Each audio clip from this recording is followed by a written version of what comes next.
Gold H1 time frame.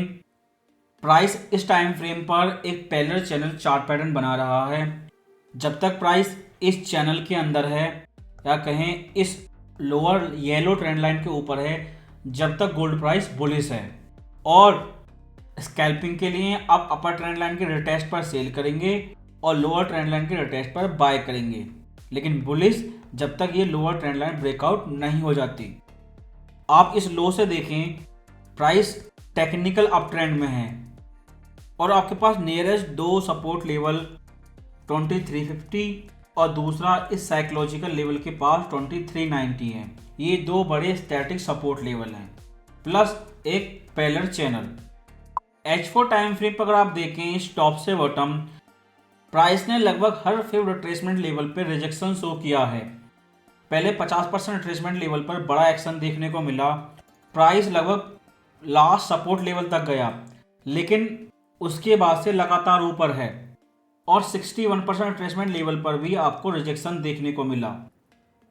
पिछले हफ्ते Monday market open के बाद प्राइस नीचे गया, लेकिन फ्राइडे को अब प्राइस इस top to bottom fib retracement last one 78% को टेस्ट कर रहा है, 2415 लेवल। लेकिन उससे ज़्यादा इंपॉर्टेंट ये है, प्राइस फिर से इस साइडवे रेंज के अपर पार्ट के पास है। इसलिए H4 टाइम फ्रेम पर आपका मोस्ट इंपॉर्टेंट सपोर्ट लेवल 2368 है। अगर डेली चार्ट को देखें तो आपके पास एक ट्रेंड लाइन है, डायनेमिक सपोर्ट लेवल है 2300 लेवल के पास में, और इस रेंज का अपर एरिया 2400 के पास में एक रेजिस्टेंस लेवल है। इसलिए अभी भी आपके पास साइडवे रेंज है। अगर पिछले हफ्ते की CPI देखें, उसने फिर से डाउनटिक शो किया और इससे पहले जितने भी इकोनॉमिक इंडिकेटर आए थे वो सब एक ही चीज़ कंफर्म करते हैं कि फेड अब रेट कट करने के लिए रेडी है। वो चाहें तो अगली जुलाई FOMC मीटिंग में रेट कट कर सकते हैं या सितंबर तक भी डिले कर सकते हैं, लेकिन इस समय रेट कट के लिए सारे इकोनॉमिक इंडिकेटर कंफर्म कर चुके हैं। इसलिए फंडामेंटल अगर आप देखें, सारे economic indicator rate cut confirm करते हैं। और टेक्निकल आप देखें तो डेली टाइम फ्रेम पर एक साइडवे रेंज है, प्राइस 3 बार इस लेवल को ब्रेकआउट करने में फेल हो चुका है। डेली टाइम फ्रेम पर टेक्निकल बुलिश है। इसलिए कुल मिलाकर सारी चीज़ें 100% इस समय गोल्ड के लिए बुलिश हैं, same to same last week की तरह। और इस हफ्ते कोई बड़ी न्यूज़ नहीं है, केवल मंडे को फेड स्पीच है और मंडे को फेड स्पीच के बाद कंफर्म हो जाएगा कि रेट कट जुलाई FOMC मीटिंग में होगा या सितंबर FOMC तक आपको वेट करना होगा। अगर उन्हें सितंबर FOMC तक डिले किया तो गोल्ड काउंटर ट्रेंड करेक्शन करके नीचे आ सकता है, लेकिन जैसा पिछले हफ्ते बताया था, फेड ने इस साल एक रेट कट प्रेडिक्ट की, लेकिन इस समय मार्केट 3 रेट कट प्राइस कर चुका है और यह कह सकते हैं कि total 4 rate cut already price हो चुकी हैं। जैसा पिछले हफ्ते बताया था, अगर 4 रेट कट इस साल फिर से प्राइस इन होती हैं तो प्राइस इजीली 2450 लेवल को रिटेस्ट कर देगा, लेकिन 2400 तक ही जा पाया। और एक और बड़ी प्रॉब्लम है, सितंबर महीने में मार्केट 50 बेसिस पॉइंट का रेट कट एक्सपेक्ट कर रहा है, ना कि 25 का। तो रेट कट को लेके इकोनॉमिक इंडिकेटर कंफर्म होने के बाद गोल्ड में फुल फोमो बाइंग है इस समय। और टेक्निकल और मैक्रो से अलग ब्रिक्स वो पहले ही गोल्ड के लिए बुलिश था। PM मोदी रशिया गए हैं पुतिन से मिलने, और बाइडन ऐसा लगता है पागल हो चुके हैं, वो जेलेंस्की को ही पुतिन बता रहे हैं। लेकिन इन सारी बुलिश चीज़ों के एक साथ होने के बाद भी अभी भी मैं साइडवे रेंज एक्सपेक्ट कर रहा हूँ 2400 और 2300 लेवल के बीच में। अगर यही चीज़ वीकली टाइम फ्रेम पर देखें, अगर ये रेंज ब्रेकआउट हो भी जाती है, प्राइस और भी ऊपर चला जाता है, तो ठीक अप्रैल महीने की तरह जब प्राइस ने 2400 लेवल को पहली बार टच किया था, प्राइस ठीक उस समय की तरह ओवरबाउट होगा और नेक्स्ट लेवल की फोमो बाइंग होगी। अगर प्राइस ने नया ऑल टाइम हाई शो कर दिया स्क्रीन पर इंटरडे के लिए, पब्लिक पहले की तरह फिर से पागल हो चुकी होगी और वो किसी की नहीं सुनेंगे। और सारी न्यूज इस समय बुलिश हैं और आने वाले कुछ दिनों तक भी बुलिश ही रहेंगी। क्योंकि ये इकोनॉमिक इंडिकेटर केवल एक ही चीज़ बताएंगे, रेट कट, और rate cut by default gold के लिए बुलिश है। इसलिए अगर ब्रेकआउट होता है उस कंडीशन में पब्लिक रेट कट को लेकर गोल्ड के प्रति अप्रैल महीने से भी ज़्यादा पागल होगी। इसलिए अगर रेंज ब्रेकआउट होती हुई है या प्राइस इससे ऊपर जाता है तो पहले की तरह ओवरबाउट होगा, और इसके ऊपर कितना समय तक रुकेगा ये इंपॉर्टेंट होगा।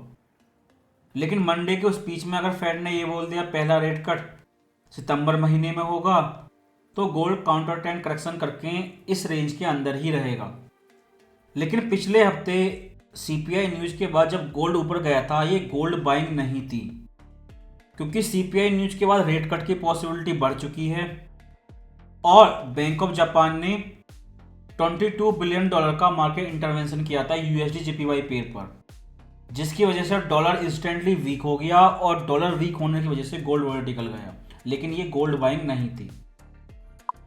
लेकिन मंथली चार्ट को आप देखें, कैंडलस्टिक 2400 के ऊपर क्लोज होगी कि नहीं, गोल्ड को 2400 से ऊपर बाइंग के लिए यूएस गवर्नमेंट को फिर से स्पेंडिंग करनी होगी इलेक्शन डेट से पहले।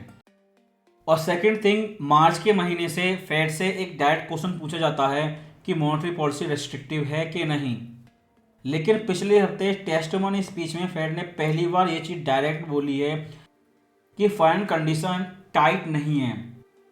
फील होता है कि टाइट हैं, लेकिन इतनी ज़्यादा टाइट नहीं है। इसलिए गोल्ड को 2400 के ऊपर फ्लाई करने के लिए यूएस गवर्नमेंट को फिर से स्पेंडिंग करनी होगी, और फाइन कंडीशन को पहले की तरह लूज रहना पड़ेगा। और इसके लिए जैसा फेड ने पास्ट में कई बार ये चीज़ की है, फिर से वही करना होगा। फेड मॉनेटरी पॉलिसी पे पॉलिटिकल इन्फ्लुएंस होना होगा, और उन्हें रिसेशन को रोकना होगा। अगर रिसेशन रोकने की कोशिश करते हैं, जैसा वो पास्ट में 4 बार कर चुके हैं, तो ही गोल्ड 2400 के ऊपर फ्लाई करेगा मंथली टाइम फ्रेम पर। और हर हफ्ते कम से कम एक बैंक गोल्ड फॉरकास्ट करता है। इस बार सिटी बैंक की आई है कि अगले 12 महीने में गोल्ड $3000 जाएगा, और सेकेंड हाफ इस साल के 2600 जाएगा। कारण वही है रेट कट और ब्रिक्स, जिसमें पिछले हफ्ते सऊदी अरेबिया डेब्ट को डंप करने की वार्निंग दे चुका है, और ट्रंप अगर फिर से प्रेसिडेंट बनते हैं। ट्रंप न्यूज़ ठीक ऐसी ही है कि 2018 में जो हुआ था वो न्यूज़ आपको 4 साल बाद मिल रही है। ठीक वैसे ही आपको 2 साल बाद बताया जा रहा है कि गोल्ड को बाय क्यों करना है, जबकि 1600 के पास में ट्रेडर को मोटिवेट करके सेल कराया गया। इसलिए इस हफ्ते मंडे को फेड की स्पीच मोस्ट इंपॉर्टेंट है, और फेड स्पीच के बाद ही कंफर्म हो जाएगा कि जुलाई के महीने में रेट कट होगा या सितंबर के महीने में। और वही स्पीच डिसाइड करेगी कि प्राइस इस रेंज को ब्रेकआउट करेगा या काउंटर ट्रेंड करके फिर से उसी रेंज के अंदर रहेगा। लेकिन जैसा वॉल स्ट्रीट जर्नल ने पिछले हफ्ते फेड स्पीच को दिखाया है कि फेड की नंबर 1 प्रायोरिटी है सॉफ्ट लैंडिंग अचीव करना, जो वो 2022 से करते आ रहे हैं। अगर इस ट्रेंड को देखें इनवर्ड वेव थ्योरी के बेस पे, तो वेव वाई 2451 लेवल के पास में कंप्लीट हो रही है। इसलिए ट्रेंड को इसी लेवल के पास में ख़त्म होना होगा वीकली टाइम फ्रेम पर। ठीक इसी तरह डेली टाइम फ्रेम पर वेव काउंटिंग 2433 लेवल के पास में कंप्लीट हो रही है, 38% प्रोजेक्शन। इसलिए ट्रेंड को इसी लेवल के पास में कंप्लीट होना पड़ेगा। और फेड वार्निंग दे रहे हैं, जैसे अक्टूबर बॉटम से पहले फाइनल कंडीशन टाइट थी, ठीक उसी तरह फाइनल कंडीशन इस समय बहुत ज़्यादा ईजिंग कंडीशन में है, और जब तक वो हैं रेट कट नहीं हो सकता। या तो फेड को फाइनल कंडीशन को टाइट करना पड़ेगा या फिर हॉकिश रेट कट करना पड़ेगा। H4 टाइम फ्रेम पर केवल एक ही सपोर्ट है 2368। रजिस्टेंस इसलिए नहीं है क्योंकि एक रेंज है, अगर रेंज ब्रेकआउट हुई तो गोल्ड फ्लाई करेगा, अदरवाइज इस रेंज के अपर पार्ट से इसे रिजेक्शन शो करना पड़ेगा। और स्कैल्पर के लिए लास्ट में H1 टाइम फ्रेम पर एक clear parallel channel chart pattern है, और स्टैटिक सपोर्ट 2390 और 2350 है।